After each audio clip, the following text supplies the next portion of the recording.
सभी को जय मसीह की। हमारा प्रभु यीशु मसीह के मधुर मीठे नाम से मैं आप सभी लोगों को अभिनंदन करता हूँ।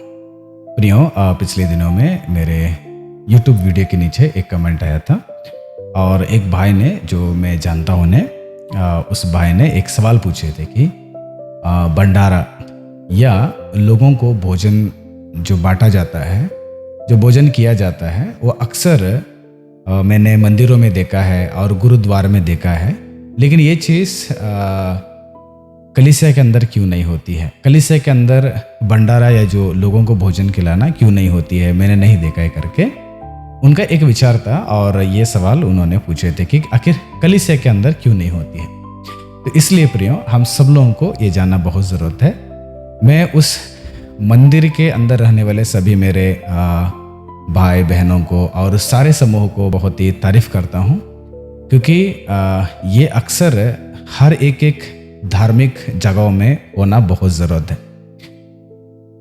दूसरी चीज़, ये जो भोजन या भंडारा, चाहे वो मंदिरों में, चाहे वो गुरुद्वार में, चाहे वो मस्जिद में, कहीं पर भी होती है, ये जो परंपरा है केवल वहाँ पर नहीं है प्रियो। ये जो परंपरा या ये जो शिक्षा है, ये कलीसिया के अंदर भी है और ख़ास करके कलीसिया में इसके बारे में बहुत जोर से परमेश्वर ने इसके बारे में शिक्षा दिए हुए हैं। बाइबल हमें स्पष्ट कहती है कि कलीसिया के अंदर जो यीशु मसीह की आराधना होती है, वहाँ पर भी भंडारा या भोजन की जो व्यवस्था है वो दिया जाना चाहिए। आजकल कई सारे कलीसियाओं में इसका जो सुविधाएं नहीं देते हैं। कुछ कलीसिया ऐसे हैं, छोटे छोटे कलीसिया भी हैं, बड़े बड़े कलीसिया भी हैं, और खूब ऐसे भोजन की जो व्यवस्था हर कलीसिया में किए हुए हैं। कुछ कलीसिया है जो केवल आने वाले पैसा या जो दान होती है, जो पैसा कलीसिया में आते हैं, केवल अपने खुद के फ़ायदा के लिए इस्तेमाल करते हैं या कोई अन्य काम के लिए इस्तेमाल करते हैं। लेकिन अधिकतर कलीसिया में हम देखे हुए हैं कि आज भी हर रविवार को या कहीं पर भी आराधना इकट्ठा होती है, तो उस वक्त में आने वाले विश्वासियों को या अविश्वासी लोग जो उस कलीसिया में आते हैं, तो उनको भी भोजन देते हैं, उनको भी यह भंडारा का व्यवस्था किए रहते हैं। तो देखिएगा, एक भोजन देने का जो व्यवस्था है या भोजन देने का जो एक विधि है, ये अगर अन्य विश्वासियों के मंदिरों में या मस्जिद में, अगर गुरुद्वारे में होती है, तो ये बहुत ही नेक काम है, बहुत ही अच्छा काम है, बहुत ही क्या बोलते हैं, परमेश्वर पसंद करने वाला काम है। ये बहुत सारे जगह में होती रहती। लेकिन इसके बारे में बाइबल में हमें क्या शिक्षा देती है?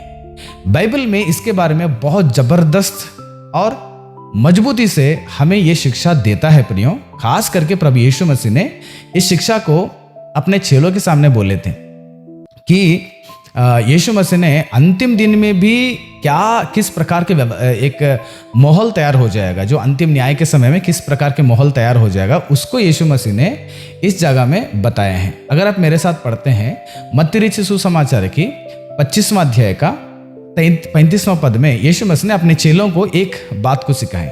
क्या बात है, मैं पढ़ना चाहता हूँ, ध्यान से सुनिएगा।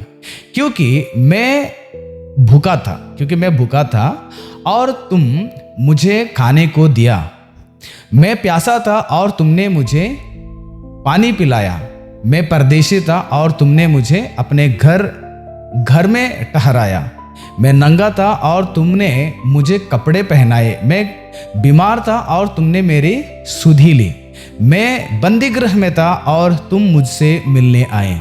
एक बार ध्यान से सुनिएगा, यीशु मसीह ने केवल भोजन के बारे में या रोटी जो शरीर के लिए भोजन है ना, ये केवल भोजन के बारे में नहीं है, बल्कि कपड़े के बारे में हो, पानी के बारे में हो, या बंदी गृह के बारे में हो, या परदेशी के बारे में, हर प्रकार की उस चीज़ों को यहाँ पर याद दिलाना चाह रहे हैं कि यीशु ने इसको अंतिम न्याय के समय में, यानी कि फाइनल जजमेंट में, व्हाइट थ्रोन जजमेंट में किस प्रकार के न्याय किया जाता है, लोगों के सामने परमेश्वर इस बात को प्रस्तुत करते हैं। लोग कहेंगे कि प्रभु, हमने कब आपको पिलाया, कब आपको रोटी दिया, कब आपको हम नंगे देखे थे, कब आप बंदी गृह में था, ये लोग पूछेंगे उस वक्त में।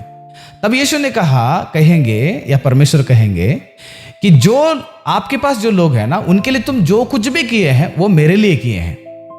अगर आप इस संसार में किसी व्यक्ति को अगर भोजन दिया है तो वो मेरे लिए किया है। अगर मैं कोई किसी को भोजन देता हूं, वह उस व्यक्ति को नहीं है, बल्कि इनडायरेक्ट मैं परमेश्वर यीशु को कर रहा हूं। यीशु ने कहा कि अंतिम समय में ऐसे परिस्थिति आएंगे, भला आप कितना भी काम क्यों ना किया हो, भला आप कितना पवित्र जीवन की बिताए हो, लेकिन ये चीज बहुत आवश्यकता हर एक मसीह लोगों को, भूखे को भोजन देना, भूखे को भोजन देना ये जरूरी है। इसीलिए ये जो चीज है केवल वहां पर नहीं है, यीशु मसीह के बातों पर नहीं रुकी। ये जो चीज है याकूब, यीशु मसीह के भाई याकूब बोलते हैं कि अपने पत्र में 2 अध्याय के 15 पद में बताते हैं, यदि कोई भाई या बहन नंगे उघाड़े हो और उन्हें प्रतिदिन भोजन की घटी हो, आप उन्हें दो। मत कहना कि तुम्हारा पेट भर जाए, लेकिन आप उसको भोजन दे दीजिएगा। देखो, परमेश्वर के वचन हमें ये शिक्षा देती है कि आप भोजन दे दो। बाइबल में इसके बारे में बहुत ही स्पष्ट से हमें शिक्षा देती है कि एक व्यक्ति को हमें भोजन देना बहुत जरूरत है प्रियो। इसीलिए ये जो रूढ़ी, ये जो शिक्षा है, आदि अपोस्टल्स लोगों ने यीशु से जो सीखे थे, ये शिक्षा को अपने कलीसियाओं में शुरू कर दिए। पहली शताब्दी में जब कलीसिया शुरू हो गया, जो पहली कलीसिया में 3000 लोग इकट्ठे हो गए, उसके बाद ये कलीसिया में ये आदत आ गया। आप 2 अध्याय का प्रेरितों का 44वां अध्याय पद से लेकर 46वां पद तक अगर पढ़ते हैं ना, तो वहां पर एक घटना मिलता है। आप मेरे साथ पढ़ते हैं तो मैं पढ़ना चाहता हूं, एक्ट्स चैप्टर 2 वर्स 42 से। और सब विश्वास करने वाले इकट्ठे रहते थे और उनकी सब वस्तुएं साझे में थी। वे अपने अपने संपत्ति और सामान बेच बेचकर जैसे उसकी आवश्यकता होती बांट दिया करते थे। कलीसिया के विश्वासी लोग, कलीसिया के लोगों के लिए जो जो आवश्यकता पूरा करना है, वहां पर गरीबी लोग हैं, बीमारी लोग आ जाते हैं, या जरूरतमंद लोग आ जाते हैं, या भूखे लोग आ जाते हैं, नंगे लोग आ जाते हैं, उनके जरूरतों को पूरा करने के लिए उन दिनों में रहने वाले कलीसिया के, आदि कलीसिया के विश्वासी लोग अपने अपने सामान को, अपने अपने संपत्ति को बेचकर कलीसिया में ला के दिया जाता था।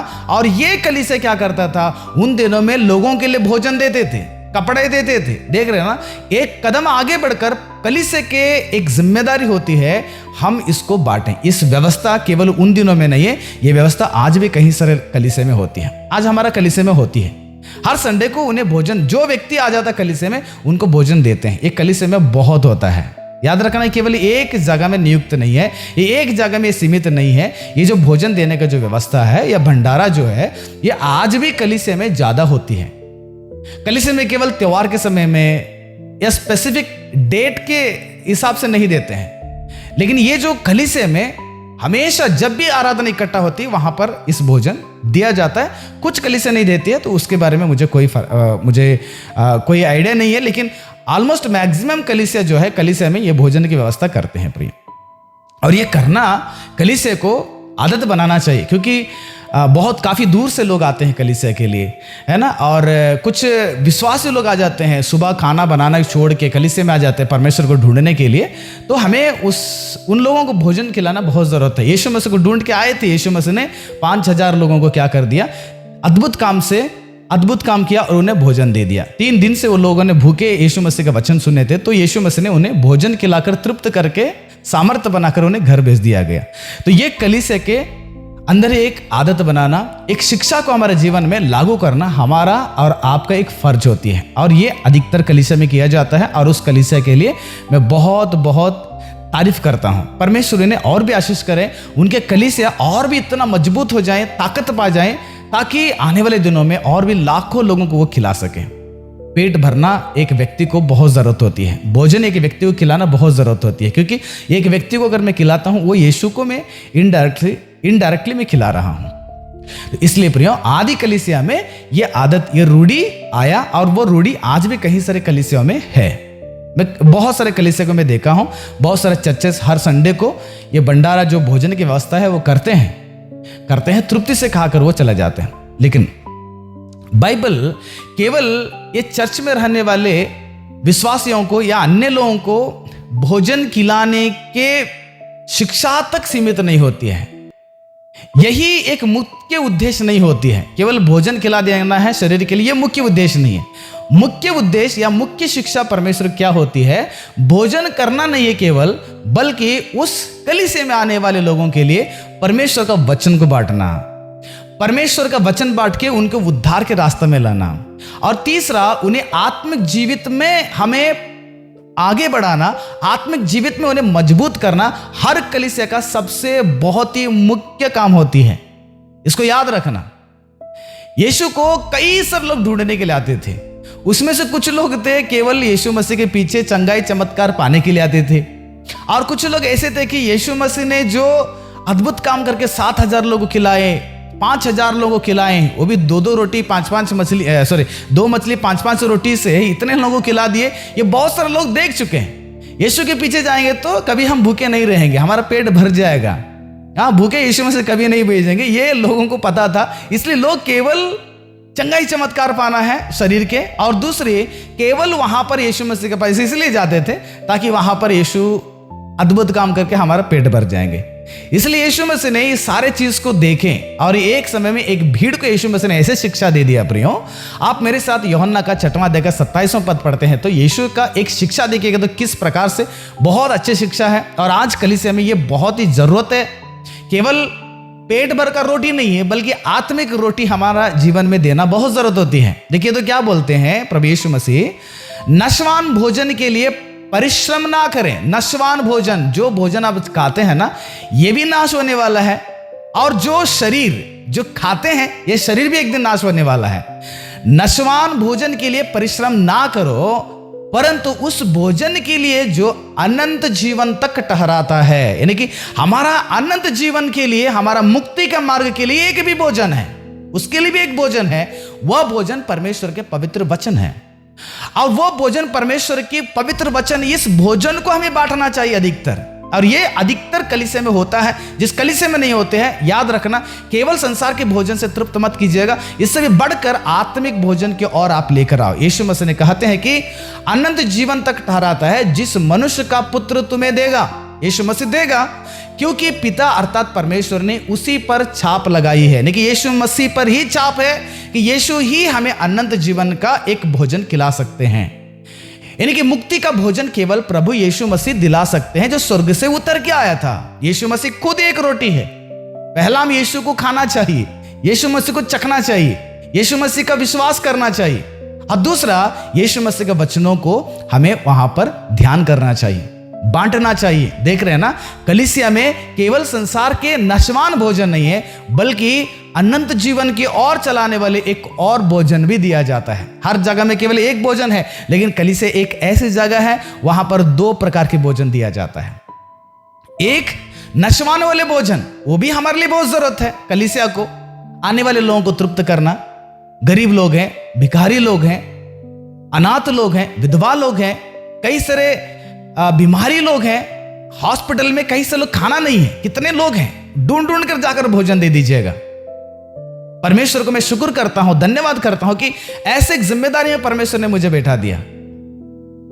तो आज आपको भी एक फर्ज बनता है ऐसे लोगों के पेट को आप भरना, उनके नंगेपन को आप ढांपना, उनके हर जरूरत को, जरूरतमंदों को आप सहायता करना। दूसरी, इससे भी ज्यादा जरूरत है, हमें आत्मिक भोजन को बांटना चाहिए।